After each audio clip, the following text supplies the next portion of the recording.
Namaste. In this brief time we are together,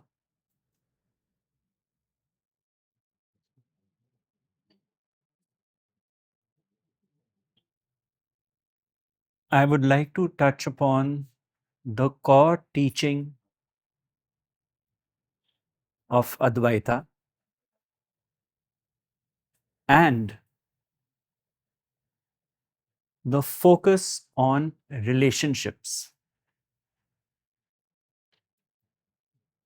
You see, because there are three relationships which cover all aspects of our life.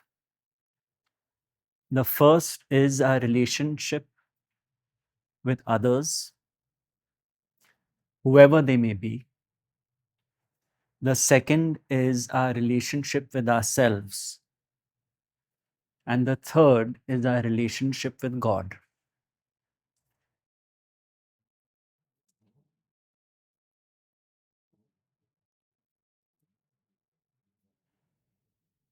In daily living, this is not a talk about theory. This is a talk which has a direct relevance to your daily living with the intention and hope that it opens a doorway to peace. Because my teacher would say, whether we know it or not, all that every human being is looking for is peace of mind.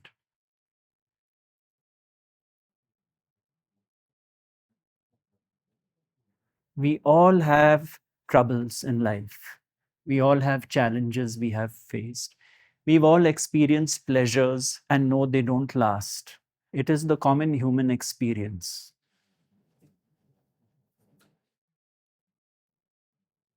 We all know who all in our lives have disturbed our peace. And if we are honest with ourselves, we know whose peace we have disturbed.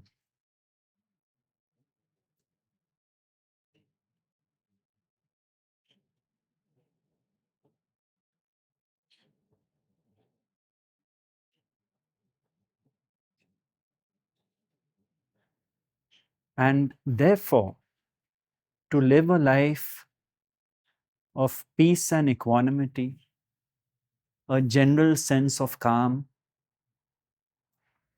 is what becomes dear to us because it is our own experience that we are most at peace in deep sleep. It is everyone's experience. And that is why they say the next morning, I slept well,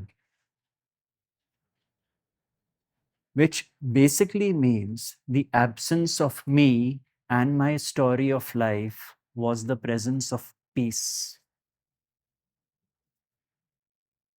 Everyone's experience of deep sleep.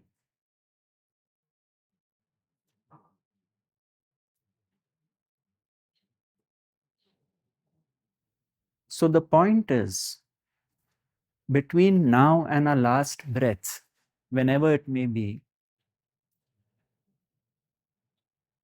are we able to take a balanced stock of breaths in peace and harmony, or with an agitated state of mind, troubled by the thinking mind, by thoughts of the dead past or imaginary future?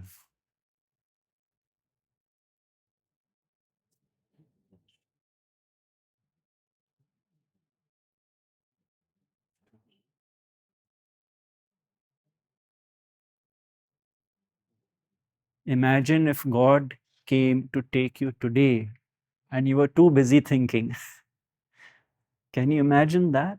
Or too busy condemning and hating people, passing judgment on them, or too busy with your own pride and arrogance. And this teaching comes as a gift to look at the mind, the thinking mind, understand how it works, understand how this life works, and within that structure, deliver peace of mind. Because the Buddha said, samsara is dukkha. This world is a world of sorrow. Nirvana is shanti. Nirvana is peace. And they are not two. They are not separate from each other. So our peace is to be found through this life, through what we face every day.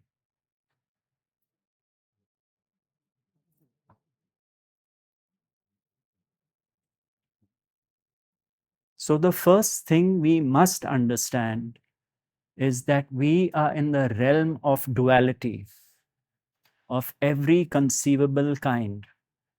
The structure of our life is of the pairs of opposites.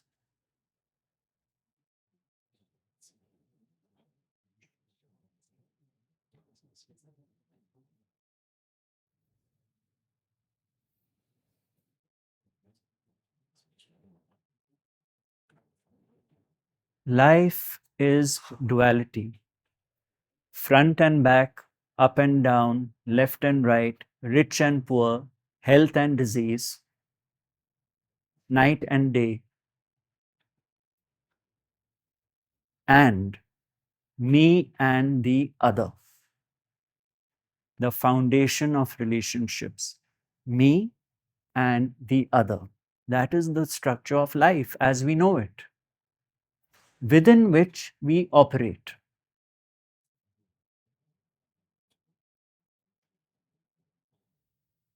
But we lost sight of something very important, which I'll come to now. It's so simple if you see it. When the baby is born, it is pure being. The baby doesn't have to do anything. The universe provides it milk through the mother. No doing involved at all. Simple. Now, this baby, at some point, maybe a year and a half or so, year and a half, gets the realization, if I do something, something will happen. So the baby now knows, if I cry, something comes towards me. And this is the birth of the ego. Because now I, as the baby, feel I am separate from what was pure being. Now something happens here which results in an effect. This same baby soon realizes, whatever I do, I will get a reaction. And the baby grows up, will try putting its finger in the socket and wait for the reaction of the parent, admonishing it or saying, don't do that. My teacher would call this the process of divine hypnosis. The baby is now hypnotized into thinking, I am the doer of my actions. And this child gets conditioned by its parents, the income group the parents belong to, the religion they belong to, and now starts getting to be a conditioned ego with a sense of doership. And goes through school, goes through college, and builds opinions and judgments based on this conditioning.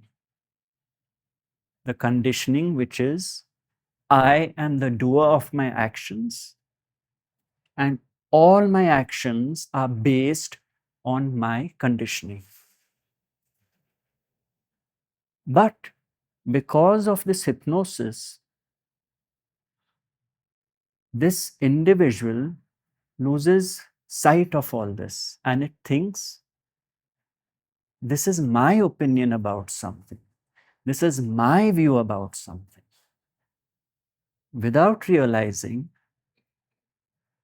that God created the conditioning, God gave the baby a set of parents belonging to a certain income group, certain religion, which shaped the individual.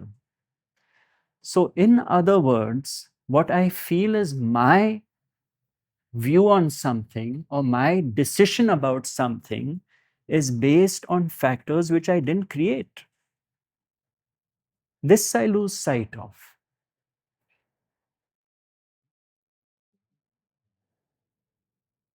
And more importantly, I lose sight of the fact that even as far as the other is concerned, God created their conditioning, God created their nature.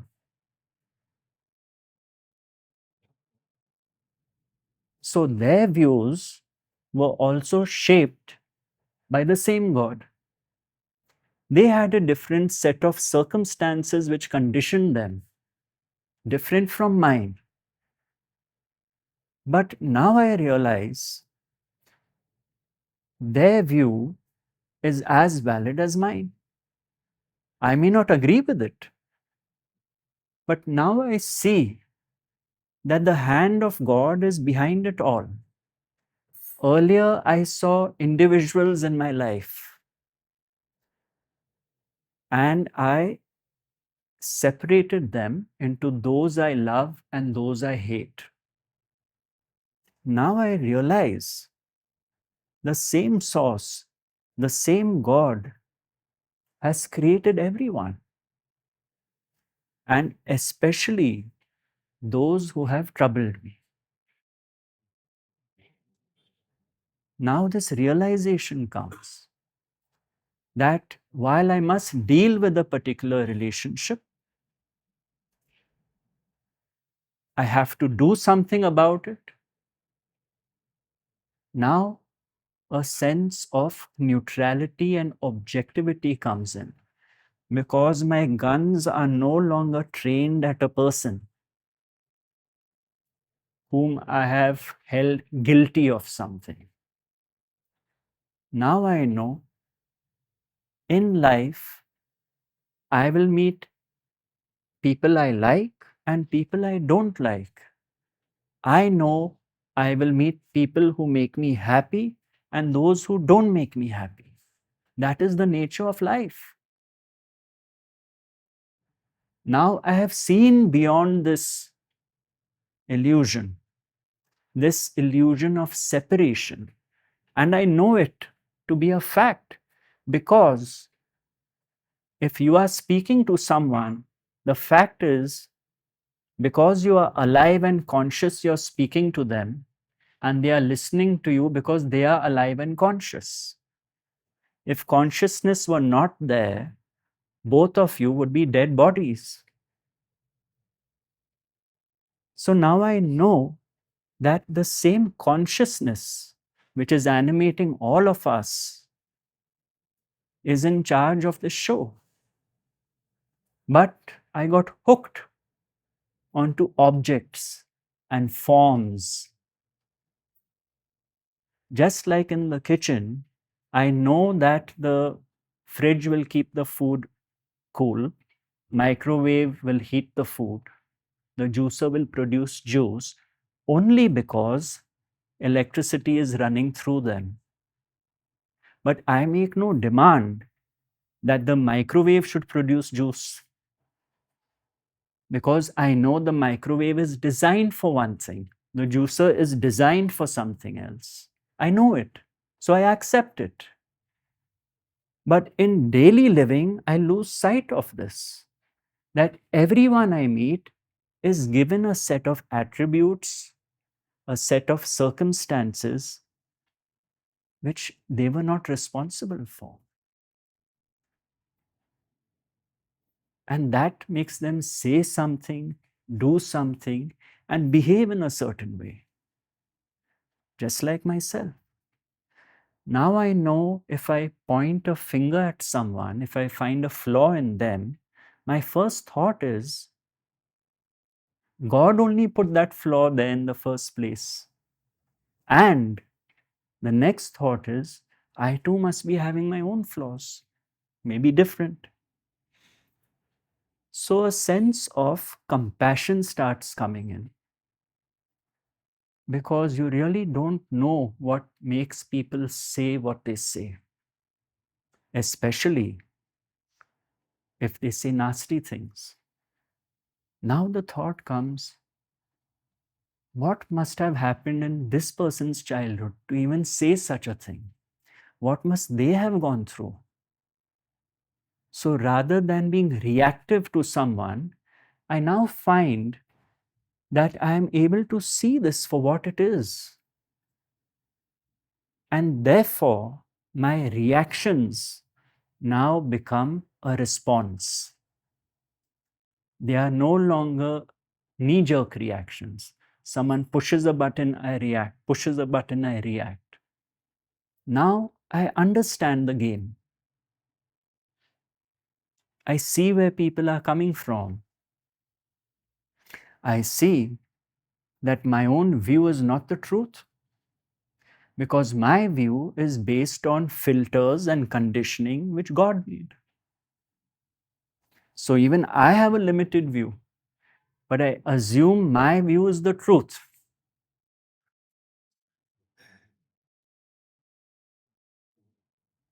Now I know my view is one view out of many possibilities.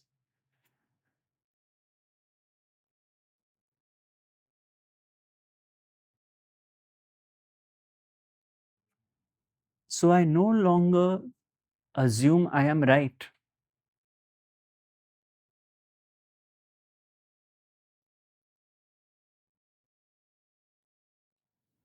Yet I do that which I think and feel I should do. But now I know there's a higher force at play, guiding everyone's destiny.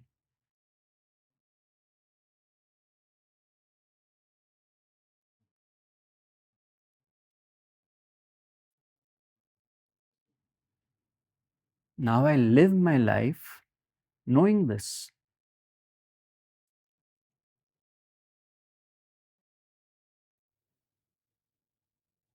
And so I find that my relationship, which was earlier with people, individuals, now has transformed, and it has become my relationship with God. Why? Because I have seen God functions through everyone.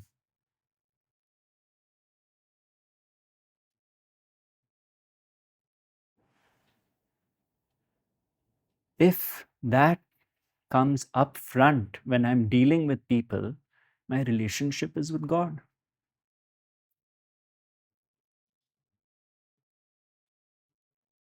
I have no longer stuck labels on people's foreheads like I used to.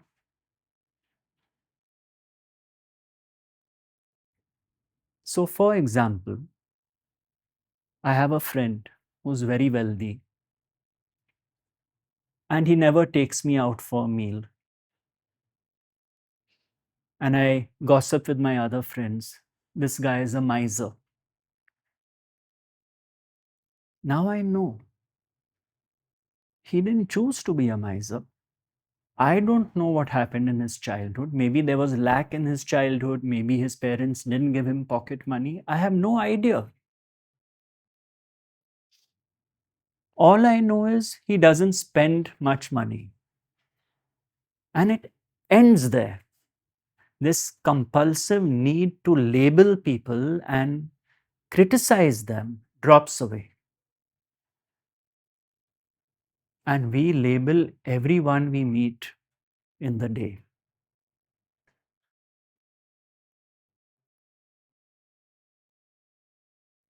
Is it really fair? We don't know half the story and we label people.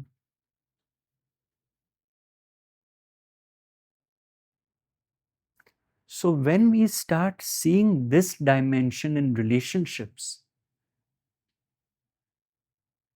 this polarity, which was originally me and the other, which became me versus the other,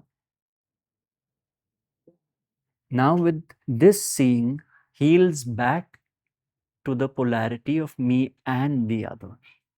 Life was earlier a battle with people. Now that battle comes to an end. It does not mean all my relationships become harmonious. All it means is that the relationships are healed within my own consciousness. If someone takes me to court, be it a client or a sibling, I still have to defend myself. Daily living will continue. But now I know whatever happened is God's will. Otherwise, it would not have happened. It has happened. Now, either I get lost in the blame game, hating people, condemning them, and lost in that story, psychological turmoil in my mind, or I deal with the situation at hand. If I have the resources, if I have the temperament, I go to court and see where it leads, knowing the outcome is not in my control. Or if I find I don't have the resources and it's not my temperament to go to court for 15 years, I don't go to court.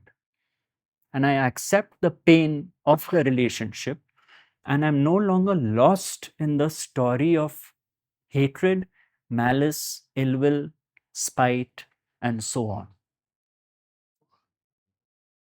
So, when that load is gone from my relationship, I find I am more and more at peace.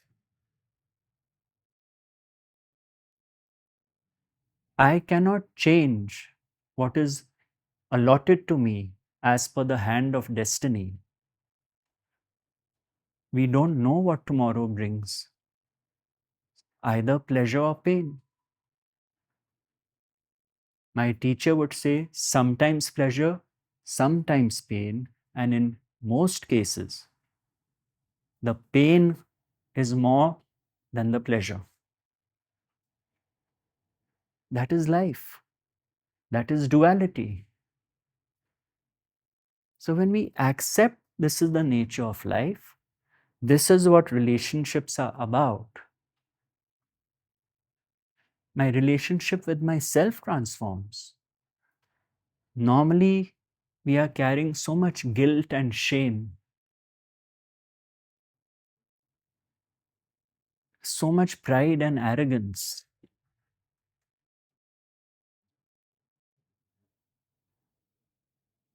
Now, if we look back, we realize I didn't do it. If I'm successful, pleasure may arise. I may head a very big project, make a lot of money, but circumstances supported me. The people I met, clients, suppliers played a big role. Someone else may have put in the same effort and would not see that success. So pleasure will certainly arise, but no pride or arrogance. Similarly, I may try hard, but I'm a failure. Now I know I tried my best, yet the results were not favorable.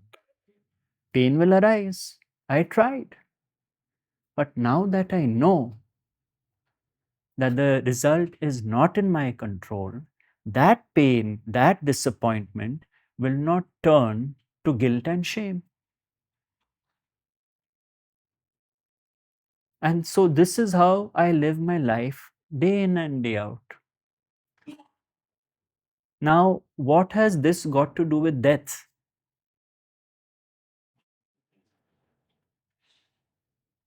And the foundation of this teaching is death.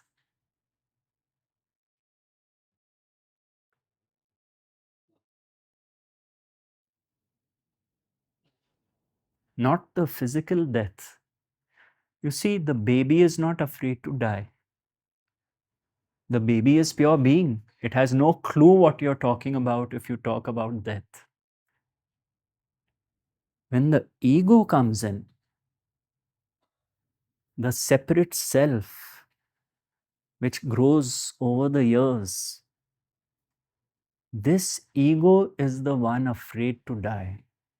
So if someone threatens me, which could mean anything, I have an opinion and someone says this opinion is wrong, it is a threat to me, to my very existence. And so I react. How dare you say this? This is my opinion. This threat to the ego does not want to die. These are my identifications. These are my views. How dare you threaten my views? When I tell people it is the journey of death is the journey of the death of the me. That is why the sages say one has to die before one dies. Are we willing?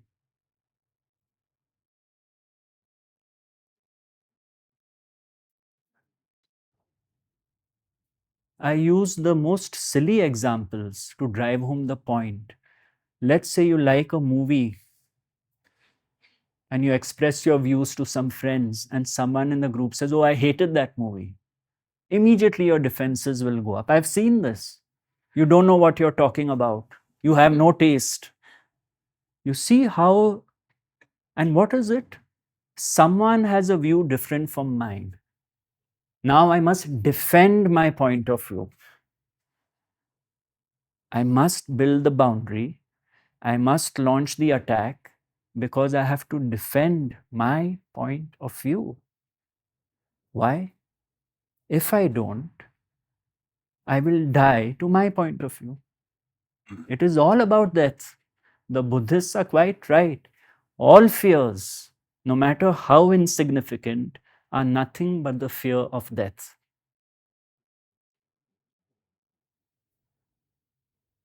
And the death of the thinking mind, which stops blaming people and condemning people, including our own selves, is this death.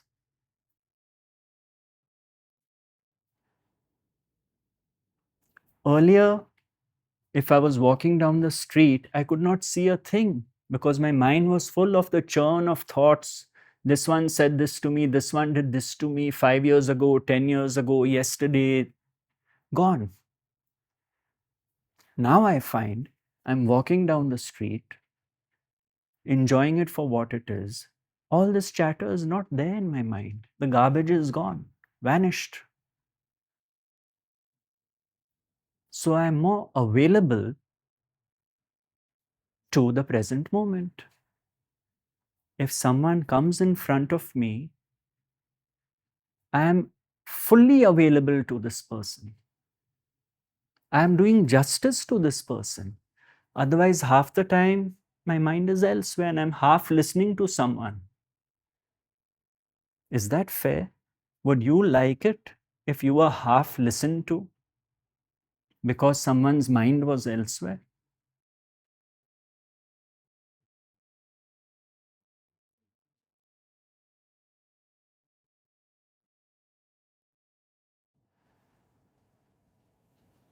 Can you imagine if God came to you and you were thinking about what someone said 3 days ago and how you should counter that point of view? Can you imagine it?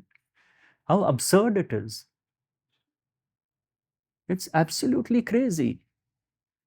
And God is saying, I am there in front of you in the form of different people. Those who love you, those who trouble you, the stranger on the street, your colleague at work. I have taken various forms. But the point is, are you listening to me? Are you available to me? What is your relationship with me?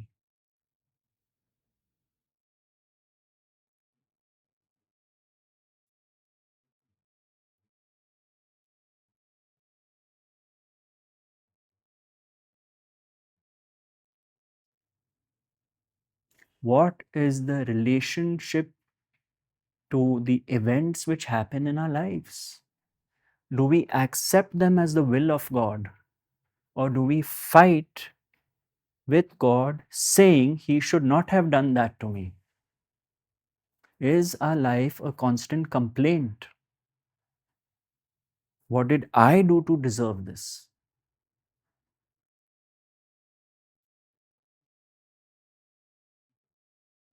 I should have done better in life. I should have earned more money. Someone else worked half as much as me and has earned double the amount. These are the demands and questions we raise on God.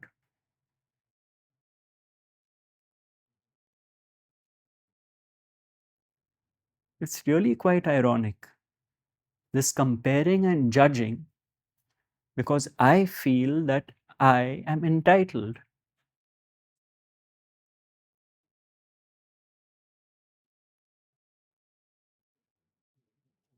I don't realize that my breath is not in my control. I don't realize there's blood flowing through my veins, not in my control.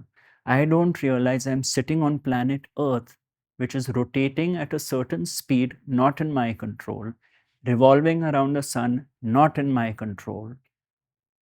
The temperature of the day, not in my control. The pollution.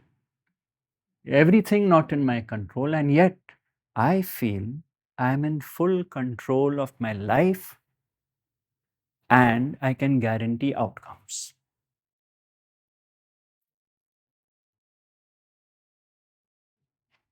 which is what the Gita is about. All you can do is try. That's all. The rest is God's will.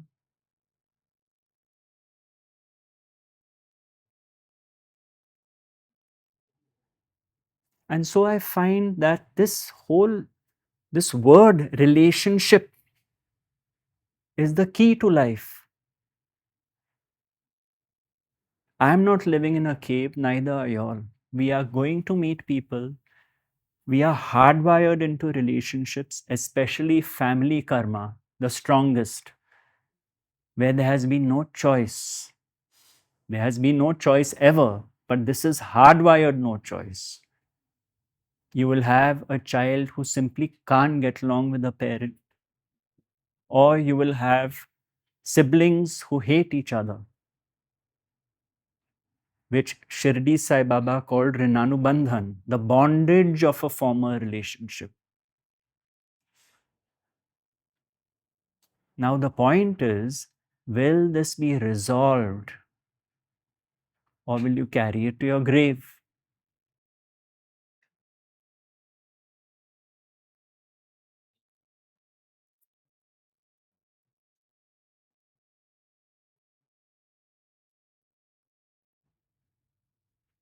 And the American mystic Joel Goldsmith had a phrase, lay your sword down. Life is not a battle. This too shall pass. Because it takes two people to play a tennis match. Both don't need to put their racket down. Only one needs to. When you find you are in a relationship which is nothing but action reaction all the time,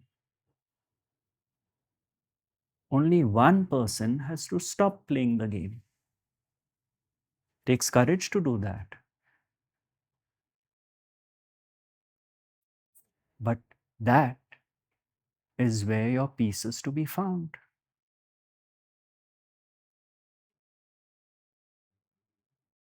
So, what I find by and by when I live my life with these teachings, I am accepting death more and more.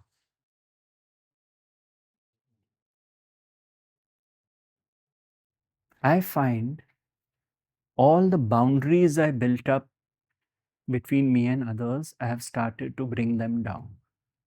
Obviously, because I have seen the one behind it all.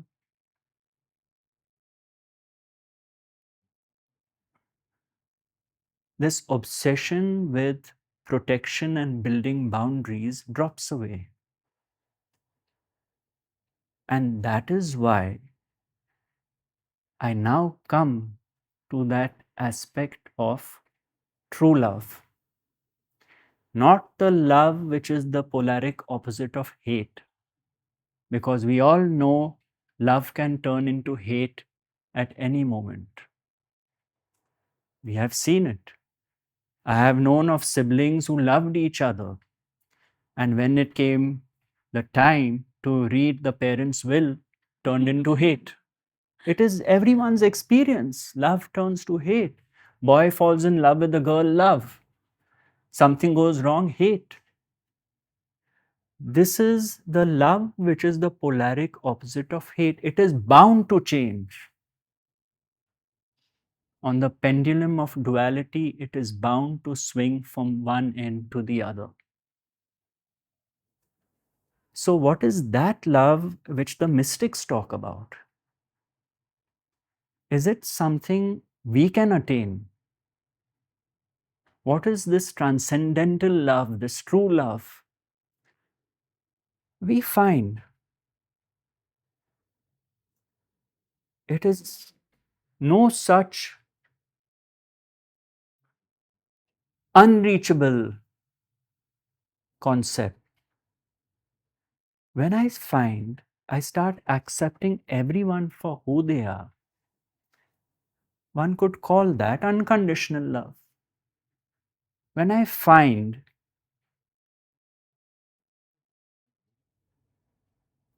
that I accept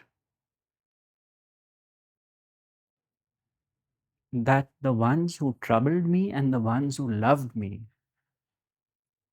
are both created by the same source, is that not true love? True love doesn't mean I have to be in bliss. It doesn't mean I have to hug everyone. But if I accept God's creation, the way God made them, would not that be true love?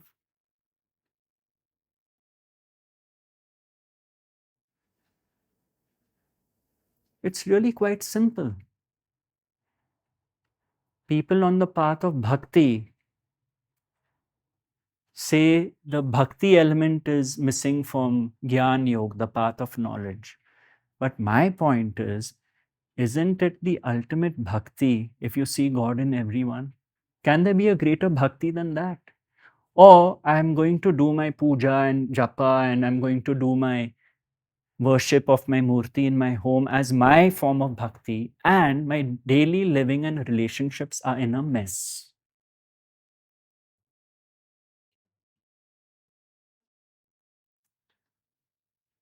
So, this is the living bhakti.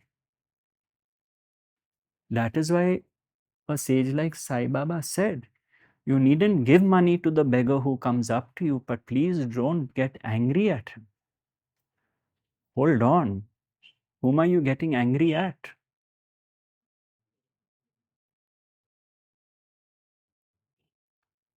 So, are we able to live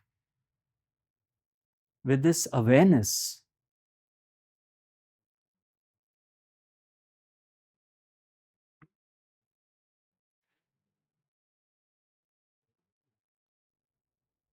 Or we are too busy chopping people's heads off in our minds, sentencing them? It's all in our mind, we are set.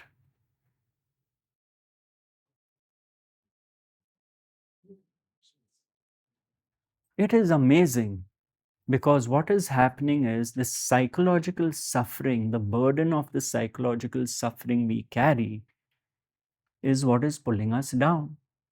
And my teacher would say, I know it sounds pessimistic, but the fact is that life is imprisonment. Why? Because we are imprisoned between birth and death. That's the first thing. We are limited to this body.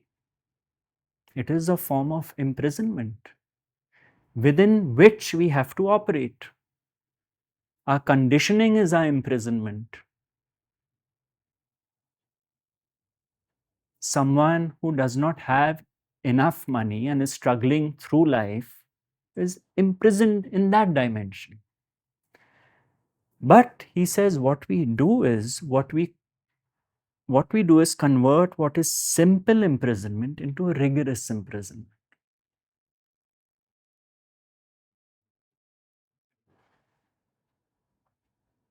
That is what we do. We make life hell for others and we make life hell for ourselves. And this change from simple to rigorous imprisonment now gets healed back to simple imprisonment.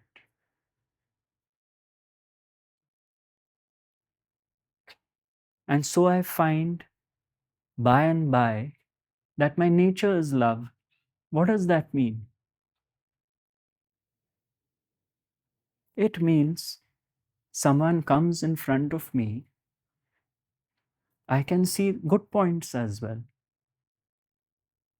Even the one who's tormenting me, I can see that these qualities are there, which earlier I was blind to because of my tunnel vision. But everyone has their good points. Now I become more open. This dimension of seeing changes because now I am no longer seeing through the eyes of duality. I am seeing through the eye of wisdom, the single eye, the third eye of Shiva, which is Ganpati.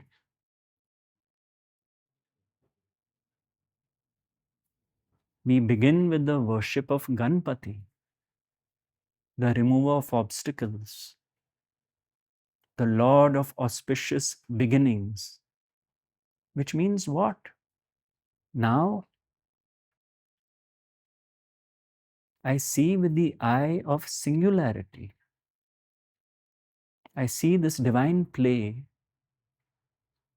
appears as two, me and you. I turned it to me versus you. Now it heals back to me and you. And I know the only thing certain in anyone's life is death. I live my life with that knowing. Can you imagine if you just see the people you meet from morning to night and you tell yourself,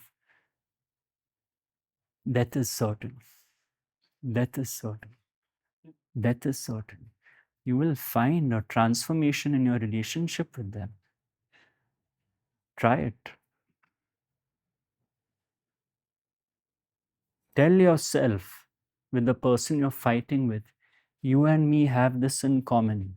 Death is certain.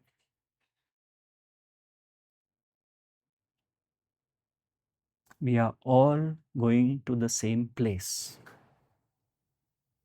We act as if we aren't. We act as if it'll never happen.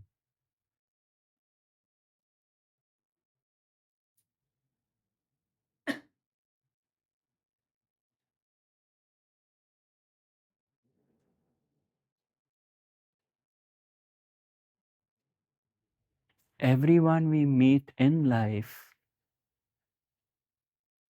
we are holding their hands, walking home. We lose sight of this. As some sages say, we've all come to square of karmas. We don't know God's will. How does it work? My teacher would say, asking God's will is like a painting wanting to know how its painter painted it. We don't know. We really don't know. And so we find by and by, we stop overanalyzing life. Most of it doesn't make sense. It is our own experience. Most of life does not make sense, but we try to make sense of it. And we analyze it away till it becomes cold and hard.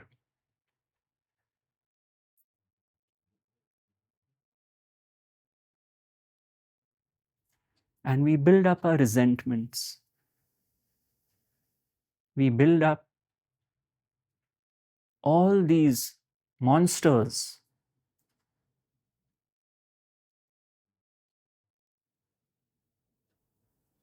One industrialist came to my home. He's been coming for the last few talks.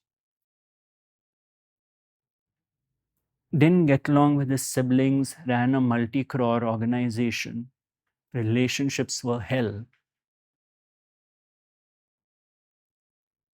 And something turned, and he told his brother, we don't have to get along. But I never had a cup of tea with you. Let's at least do that. We don't have to agree.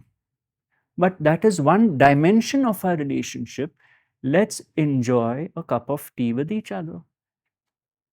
He could never have dreamt of this scenario earlier. This is how life transforms.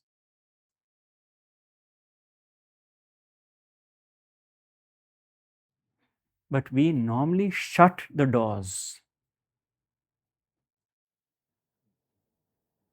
And how many doors are we going to shut?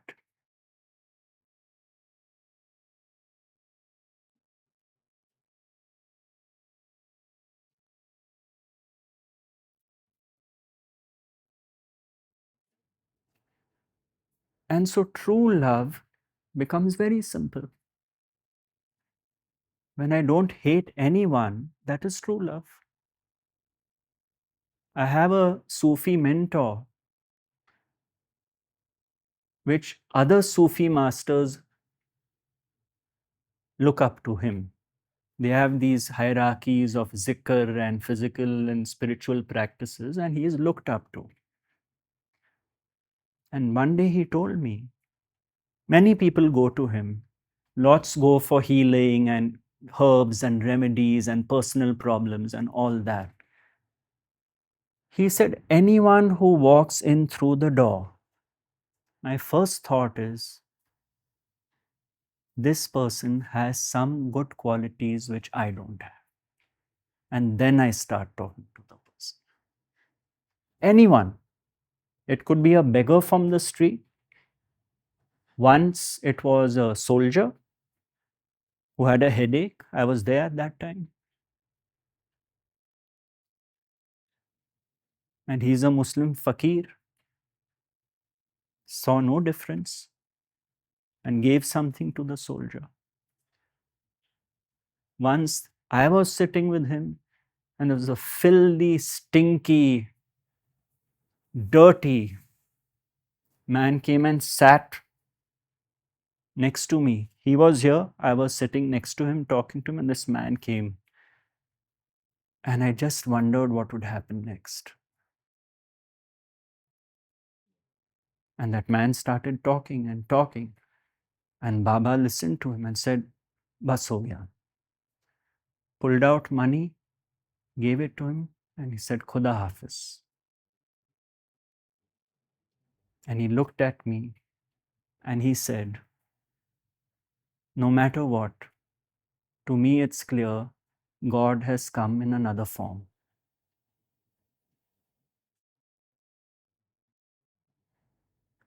So the highest Sufi teachings are saying the same thing. Don't be too quick to judge. I have known people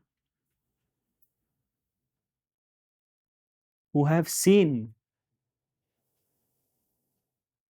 a beggar turn into Shiva. I know such people because when they saw the beggar, as Joel Goldsmith would say, The first thought is, this is God appearing as individual being. Goldsmith would say, if he'd walk on the road and he saw an alcoholic, no pity, poor thing, none of that. This is God appearing as individual being. And he turned out to be one of the greatest American mystics because that level of awareness was there. It is all a play of God.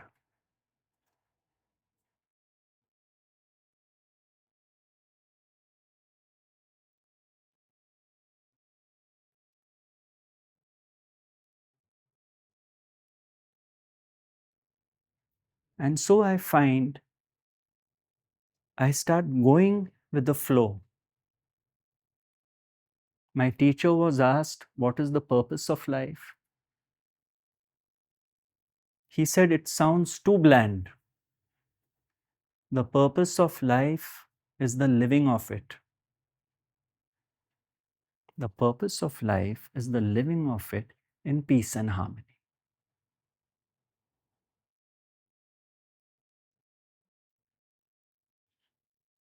The sage does not differentiate at all. You may be going to him for 20 years or you may just step into his house. We have a hierarchy. Those closest to us, those in the second rung, then the acquaintances, then those we don't like and those we hate. And then the value of the gifts we give them changes. The closest, more expensive gifts, then less expensive gifts, then one category we hand on gifts which we receive. And then we have been giving a gift to someone and they don't give us a gift on our birthday, we cancel them out and we don't give them the gift the next year. We do all this. It's absolutely crazy. I have been asked this, that my best friend stopped wishing me, so I don't wish my best friend anymore. And my answer is, but is that your nature? If your nature is to wish, you are now not wishing because they didn't wish you. How conditional is that? How give and take is that? If your nature is to be loving, be loving. Why do you have this demand of give and take?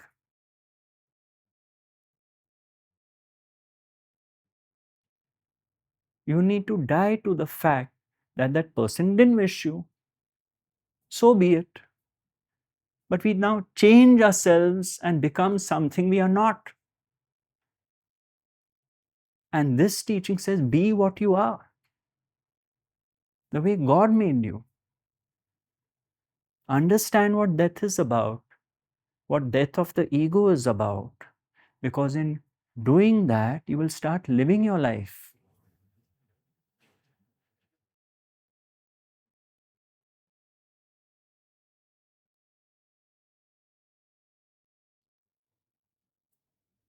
So all relationships get resolved within us.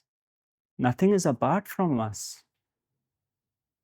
You are alive, you are conscious. Right now, you can think about the person you love and you can think about the person who's troubled you the most. Both are appearing within your own consciousness. Both are equally close to you because they are within your own consciousness. In this realm, they appear to be outside. They appear like this, like a form here, but they are within you. Everything is within you. And all the dialogue in your mind is within you only. So, what is the quality of that dialogue which is going on in your mind? What is the predominant thought?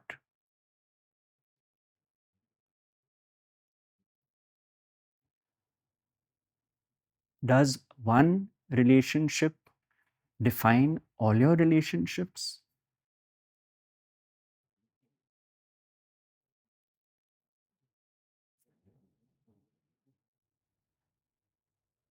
And so I find by and by, I accept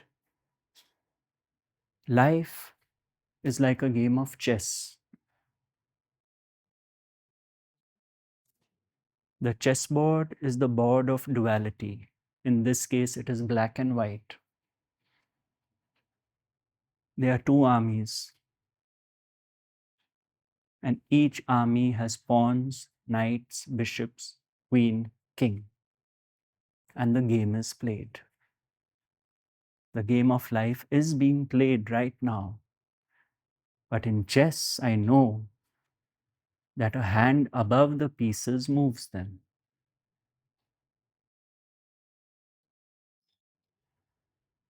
Now I understand it is the same with this life. It appears to be one thing, it is something else. And more importantly, at the end of this game of life, I now know that whether pawn, whether king, queen, all the pieces are going into the same box. Now, can I live this understanding that we are going into the same box?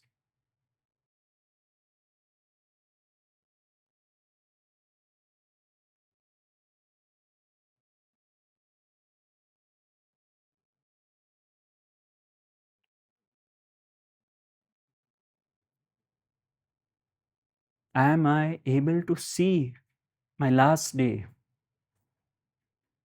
If I was blessed with the chance to know my last day, and God came and said, I'm taking you. What are your thoughts on life? What are your thoughts on your experiences? And are you able to say to everyone I meet, everyone I met on this journey of life, maybe the bully in school, maybe my closest friend, my sibling who loved me, my sibling who tormented me, my spouse, my children, whatever it be. And I say, thank you. Thank you all. Because I learned something about life through this relationship. The learning came through pain and pleasure, but it was a learning. It was meant for me, else would not have happened. So thank you, everyone. I have grown in some way.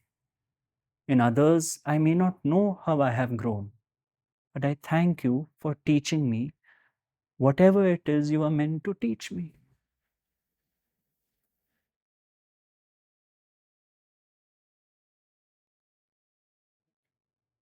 Then we will know where we stand.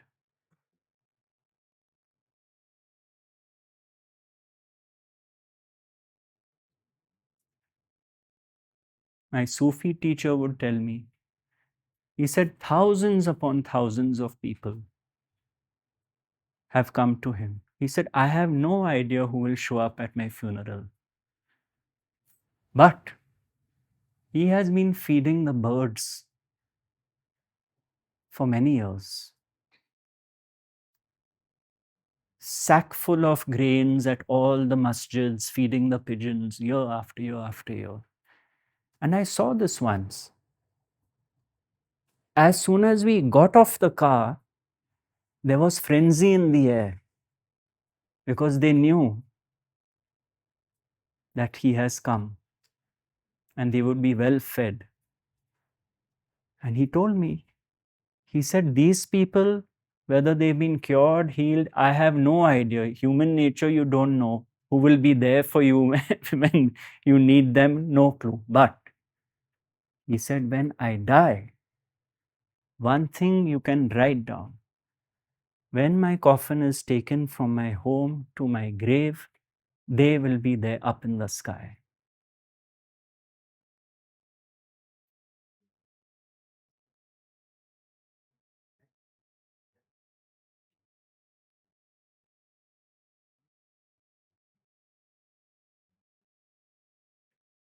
And he said the same thing in his own words. कि वो दिन आए जब सबको बोलो सलाम. Salam to your friends, salam to your foes, the ones who loved you, salam to the ones who troubled you. And you tell yourself, I know everyone played their role in this play. Everyone, including me. And Khuda Hafiz to everyone. May God be with you. You have your own destiny. You have your own troubles. May God make your life simpler. That is my sincere wish.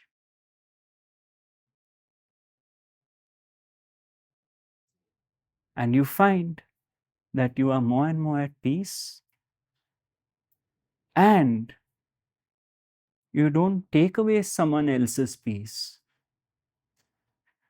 My favorite saying of Gorakhnath, सहज मिला सो दूध बराबर, मांग लिया सो पानी, खींच लिया सो रक्त बराबर, गोरख बोले बानी. What comes unasked, what is meant for you, it's like getting milk. But it could be pleasure or pain.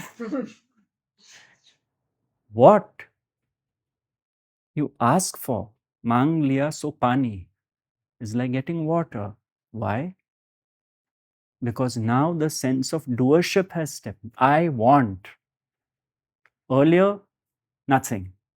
What comes unasked is what is meant for you. No doership.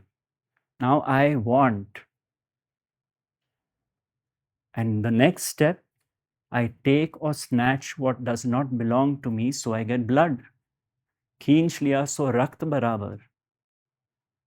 So we think, oh, I'm a very good person. I don't take other people's money. So there's no question of the third part of the verse being relevant to me. But I can assure you, we are all guilty of snatching. And what is it that we take from others? Is their peace of mind. We are all guilty of that crime. So Gorakhnath is no fool that he's referring to only material objects.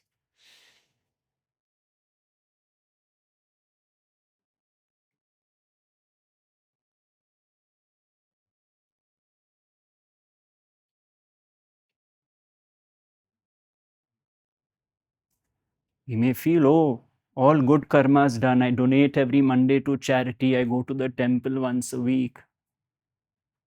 We think everything is in place for glorious next birth. Is it?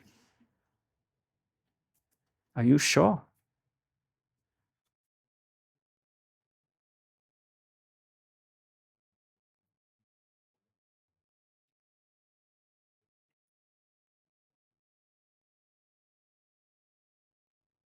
It doesn't work like that.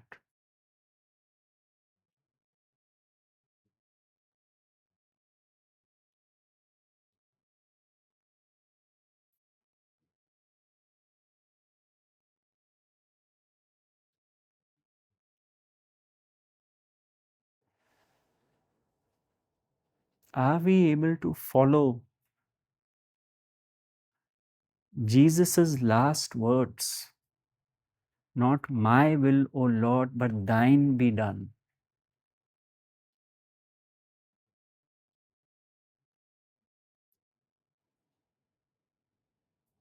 Are we able to follow in daily living these words?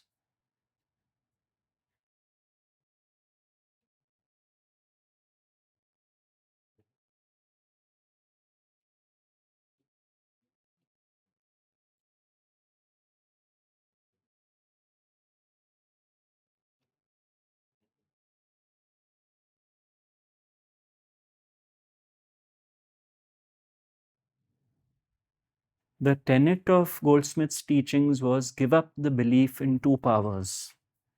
Can there be a power apart from God? But we have split everything into good and evil. That is the first polarity.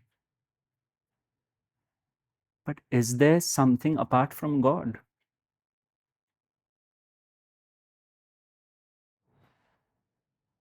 And that is why when this whole segmentation drops away, that we realize is where peace is to be found.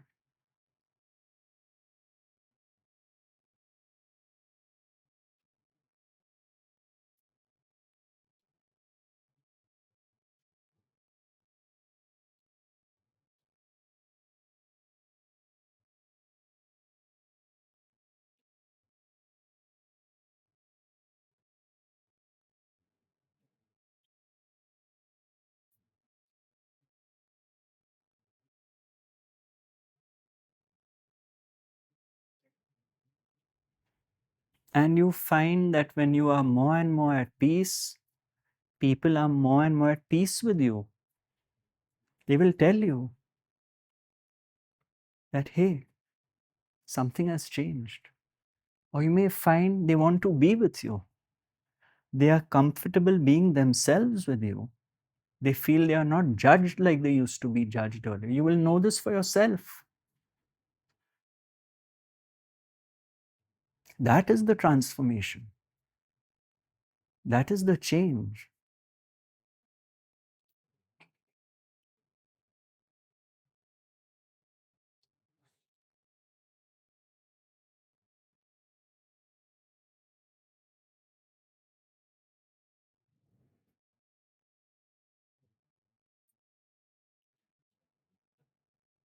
And I'd like to end on when someone asked my spiritual teacher, who gave talks till the age of 92.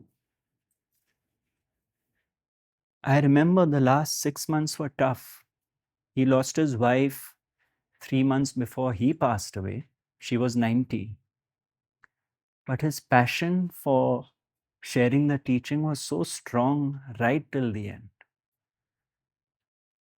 When he could not come out of his room, we would play DVDs of earlier talks. But if he could, he just needed little encouragement, little prodding. And last few talks, I remember his male nurse used to hold him. He was very frail. And when they would bring him to the satsang room, his feet were dragging. He had no energy left. And then, but once he sat on his rocking chair, he became alive. It was a new being. And so someone asked him, one foreigner asked him, "Sir, you have been speaking for more than 15 years, 20 years. You have written 35 books. What if I was not to read one book of yours and I have no idea what you have spoken about till date? And I came to you and said, in one sentence, just one, can you sum up your entire teaching?" Now, mind you, this is a man whose guru was Nisargadatta Maharaj, who's a big name in Advaita. This is a man who was the manager of the Bank of India, who went to the London School of Economics, who was extremely well read. He had read all books on philosophy. He had a huge library. And he was asked this question. And his earlier books used to go over my head. He would write about noumenon, phenomenon, and this and that, and the works. This man asked a very simple question, one sentence, and he didn't give it much thought. He said, "All I ask that everyone you meet in your life, everyone, you act as if you created them." That was his last message.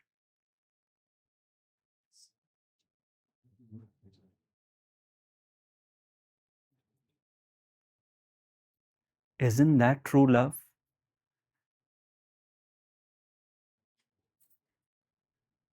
So that's it.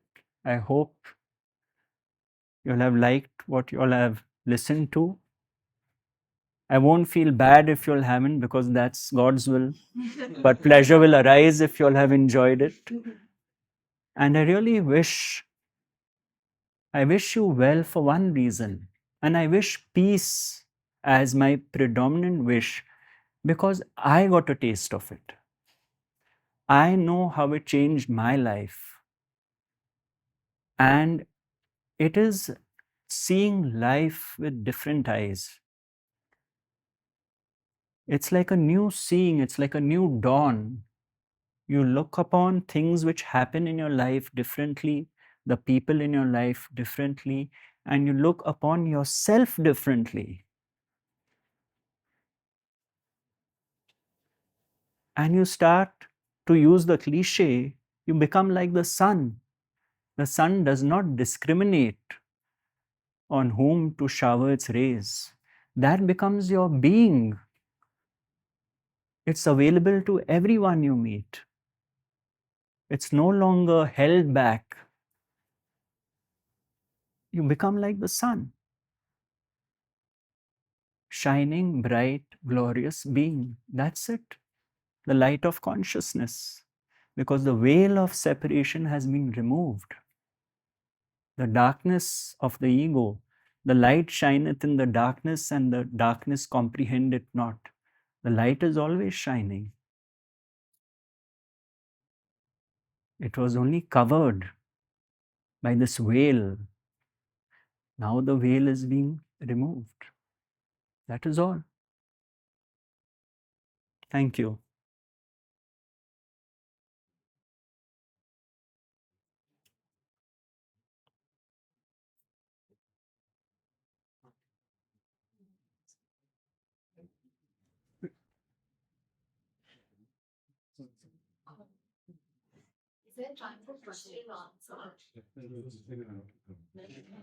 Is that time? So I've seen quite some of your videos, and you do talk quite a lot about like how people view life as A plus B equals to C, but in reality, because C had to happen, so A happened, and so B happened. And so I wanted to understand that the concept of free will here. If D is predetermined, Yes. does A and B really matter in the larger scheme of It things doesn't. then? So So all just to roads, clarify, yeah. you see, the mind is linear, right? As my teacher would say, the arrow of destiny is double pointed. We think A leads to B, B leads to C, and C leads to D. I did this, so this was the outcome, then this happened, so this. That's the way we think. And he said it's actually the other way around. For D to happen, C had to happen. For C to happen, B had to happen. Nisargadatta Maharaj called this in simple terms reversing into the future. Because we are going on this track of cause and effect, Yeah. but actually we are reversing into the future. So when that happens, this load we are carrying, it just lightens up. Because now for this to happen, this had to have happened. You see, like for me to put on weight, I had to have had gulab jamun. You get it? Yeah. This is very important because as Vimlananda said, the Gori Vimlananda, effect is cause revealed and cause is effect concealed. These are both the polarities. It appears cause, effect, but they are both so intimately connected. So if someone does something to you that you don't like, earlier you would think in linear time, they did this to me, now it will create an effect. Now this reverses the picture. This person said something which hurt me, that means it was meant to happen. So I'm at D and I'm already looking back. But I've acknowledged I'm at D, so I'm not continuing the arrow of cause and effect. Otherwise, it will keep going. So where does this leave free will? Now, in life, I have to take a decision. Do I come for this talk or not? My free will. I decide I want to buy a new shirt. I see a white shirt and I see a blue shirt. I can afford only one. I have to exercise my free will, isn't it? That is the mechanism of functioning in daily living. But now I know my free will is based on two factors: my genetics and my conditioning, which God made. So, is it my free will? Now I realize this precious free will, which I thought was mine, is actually not mine. Just like Arjuna. Arjuna said, "Oh, I can't do it. I'm not going to fight my preceptors. I'm putting my bow and arrow down." And Krishna says, "Hey, hold on. You think you are the one doing this? You have been born in a warrior caste. You have been trained as a warrior. I am the one guiding you. But you think you are going to kill your preceptors, whereas I, as time, have already killed them. And you will be the instrument through whom the killing will happen." Then he says, "All right," or picks up his bow and arrow. So we have to act as if we have free will, because we are functioning, right? We will take decisions all the time. Do I leave my job? Do I stay in it?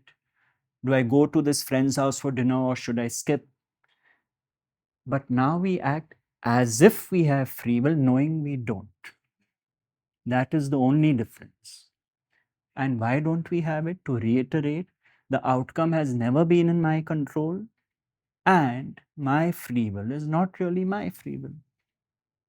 So I go through life like this, acting as if I have free will, knowing that's the functioning of life, but now I don't place this immense value on it. It's no longer as precious as I thought it was. So the concept of guilt doesn't So guilt arise. dissolves. Because if I'm not the doer of my actions, where's the guilt? Can you imagine how liberating that is? Regret may be there. We are human beings. But there'll be no guilt and shame.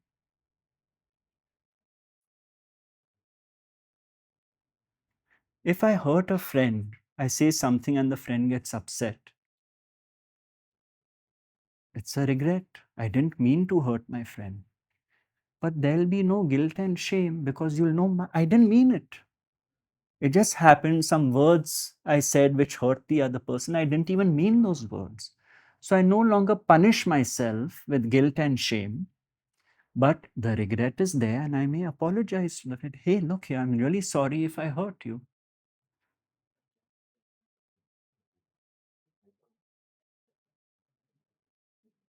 Doesn't it make you very fatalistic in life, though? It liberates you, it frees you.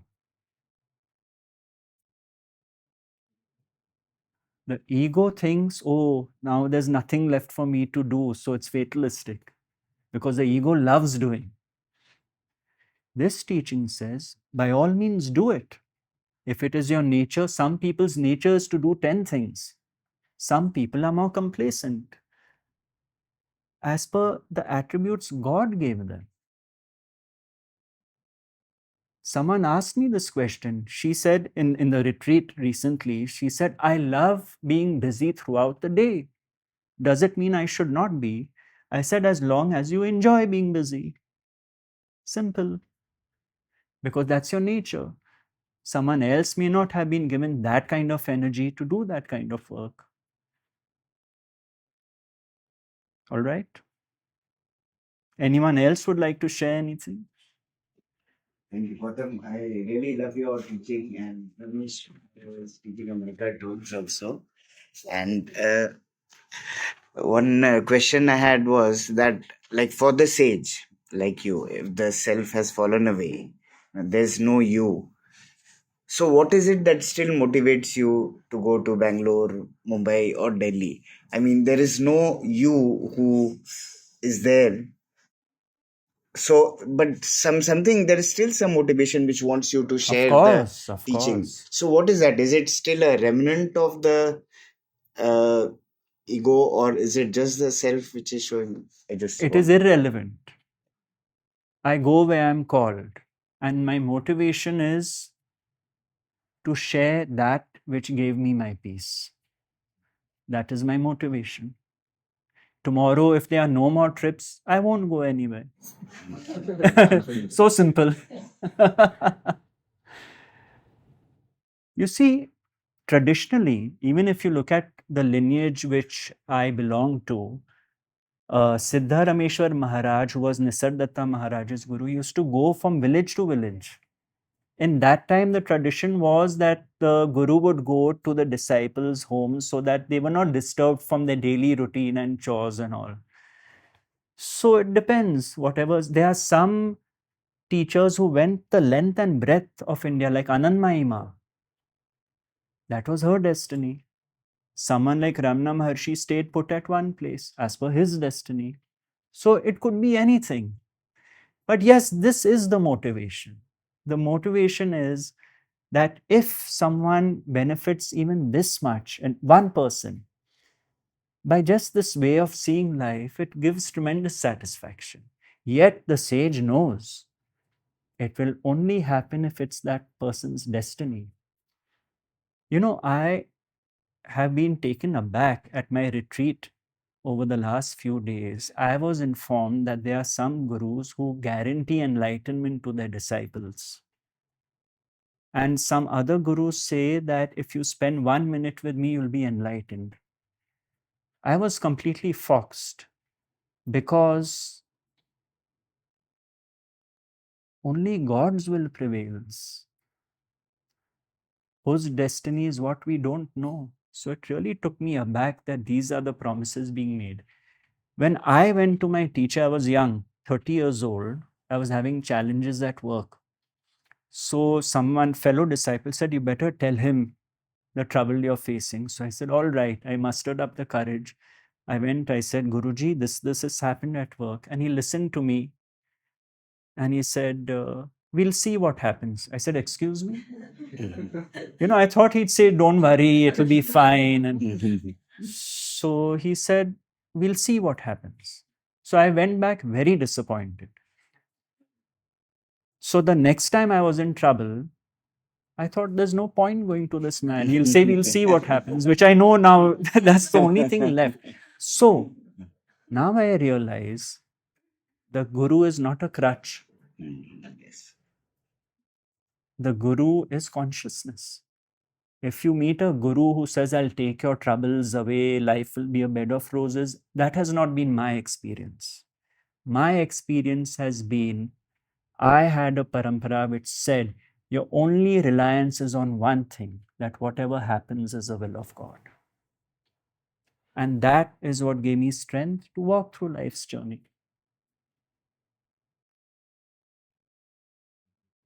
So this is a teaching which hopes that it can deliver peace of mind, but knows if it is meant to happen, it will happen, which is what Ramana Maharshi said. What is meant to happen will happen, and what is not meant to happen won't, no matter how much you try. And the best course of action is to keep silent, which is the silence of the thinking mind. That is all. So, this is a teaching which delivers nothing except peace of mind. I had a friend who said, after years of being with this teaching, he said, "I have a title of a book. Nothing works." Perfect title. But this is the simplicity of it all. At least more than 50 times, the word God was used. Yes. So, my question is very basic, very primary. Would you like to elaborate more No, on God? not at all. Is it a concept? Is it a myth? Is it a reality? I mean, when we are saying that whatever is happening, everything is being orchestrated or mandated by God, so there is a natural curiosity to understand that who is he or she or what it is. So you see, the word God is used There can be any word, the source, consciousness, God, any word can be used. The main point is we take time to realize there's a power apart from my will. There's a higher force, a higher power in operation.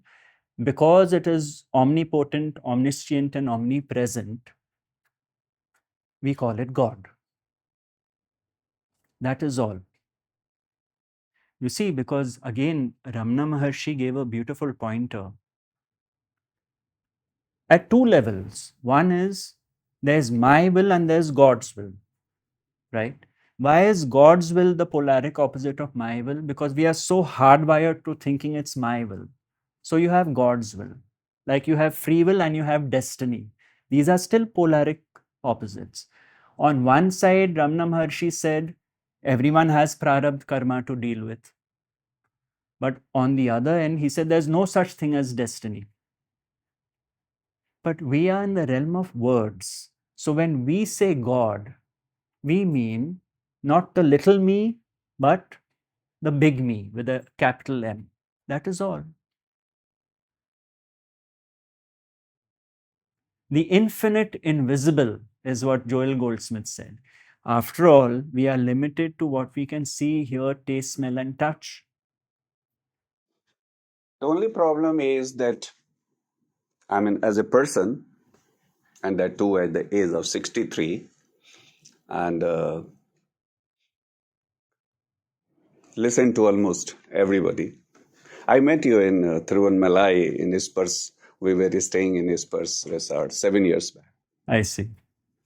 Still, I am not in a position, maybe because of the logical mind or rational mind or even fanciful mind, able to visualize the concept of God or the reality of God, or maybe that is the problem, that unless one realizes that that ultimate source or energy or the supreme power, omniscient, omnipresent, and omnipotent, probably this problem will continue. Probably the problem will continue. But why not keep it simple? Rather than understand God, this, that, why not just look at your daily living and see where your peace is to be found? Why not keep it as simple as that? That's exactly the simple aspect of positive psychology. We don't have to go into the realm of religion or spiritualism to understand. Whatever we have been talking about, that's a question of emotional maturity and a rational approach of seeing the world. And having the cause and effect, of course, we have discussed it, that is not the cause and effect, it is effect backed by a cause. So that means you are at peace. The peace can come even without realizing the supreme dominance of God. You can be peaceful with everybody just by your emotional maturity. We have to understand that people have different types of emotions. And as you said, the genetics and upbringing, these two factors. But there is a thinking mind, there is a concept of buddhi, and there is a concept of vivek. So and there actually, what actually I think, and generally the way I look at, that there is a little scope of free will. Where, when you say that, when I was like this, okay, if you allow me the question of doership. But is this relevant? My question to you is, are you at peace? I can be at peace. No, are you at peace? At the moment? Yes. No.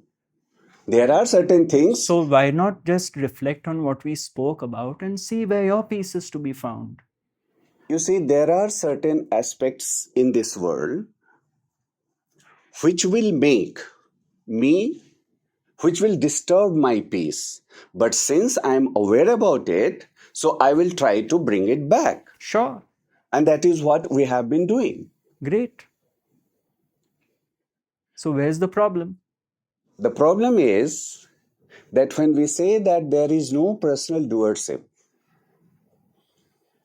if I make life of other people hell, including my family members, friends, and in the office and everywhere else, is it an act of personal doership, or there is absolutely no doership by me? It is an act which is bound to have consequences.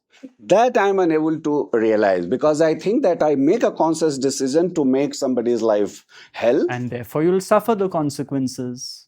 That person may suffer, I may suffer. But I make a conscious decision, as you said, that I make a choice. So to that extent, there is a personal doership. But what is the choice based on? Choice is based on my thinking. Which is on based my on condition. what? Sorry? Which is based on what? Based on my, as you said, genetics, upbringing up. Which who made? And at that particular moment, which thoughts are coming, which may be mine or may not be mine.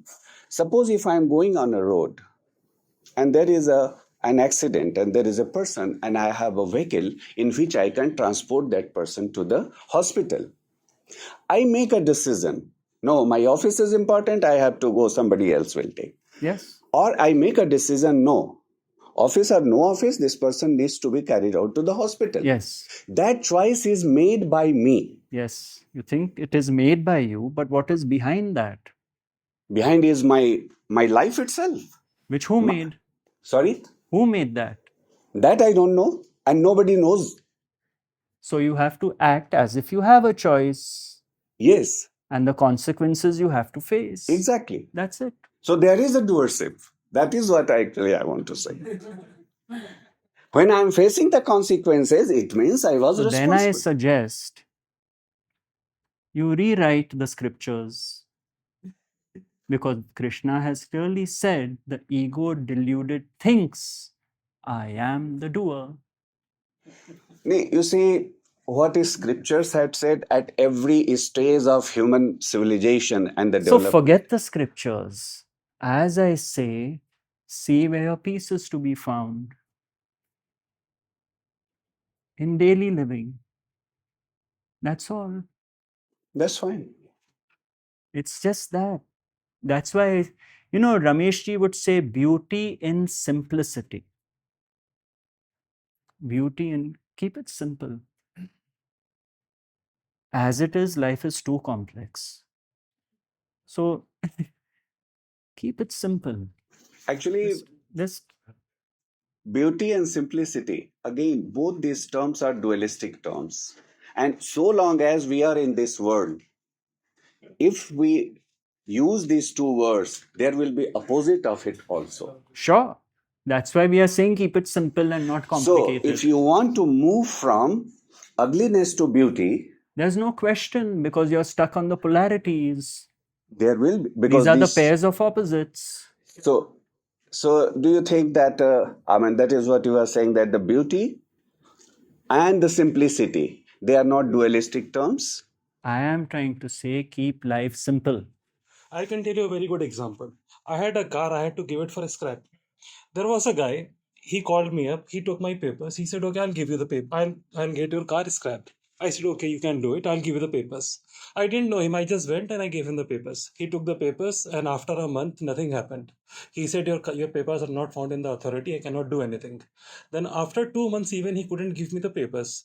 And after maybe for 2 months, and I was just talking to him, but I was not getting angry. Consciously, I was angry within myself, but I didn't have any control on the other person. So I don't have anything to be done, just about speaking properly. Correct.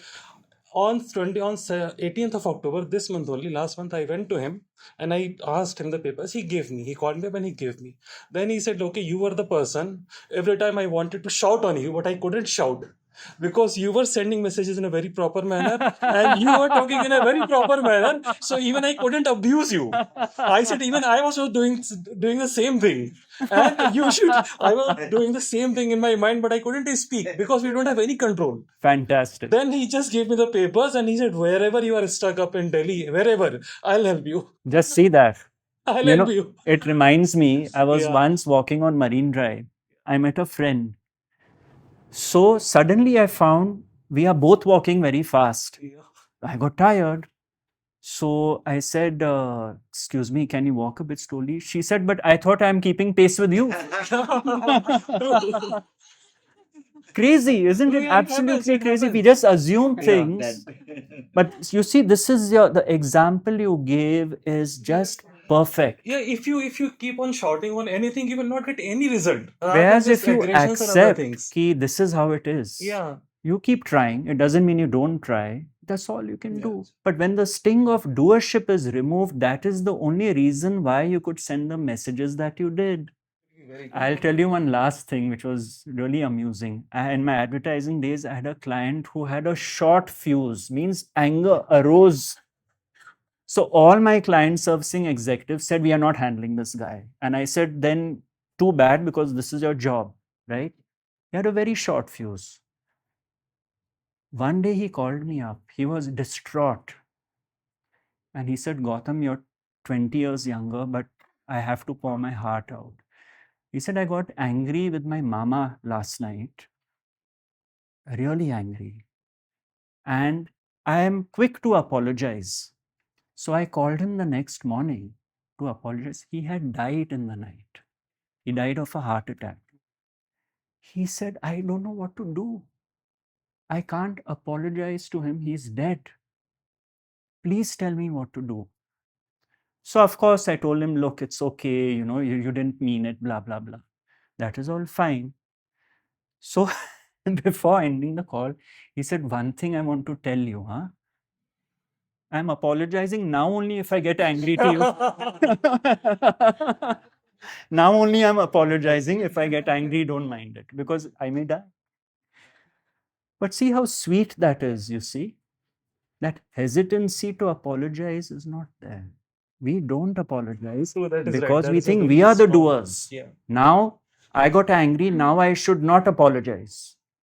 Being genuinely sorry, Amazing. it's very tough. You Amazing. cannot speak. If you are genuinely sorry, it's very tough to come up. Amazing. You can be angry, you can be everything, but just to surrender and say, okay, I was wrong.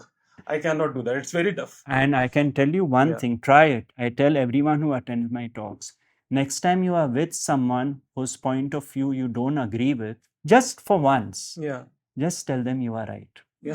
True. It is so liberating. True, And you're it not is. meaning it in a bad way, because you know they are right from their True. point of view. Yeah. But it liberates you. It liberates you from your stuck position and your this encrusted views that I am the only one who's right. See, you're right. And I say you are right from your point of view. True, Then they very get true. angry. Very true. Yeah. All right. Thank you.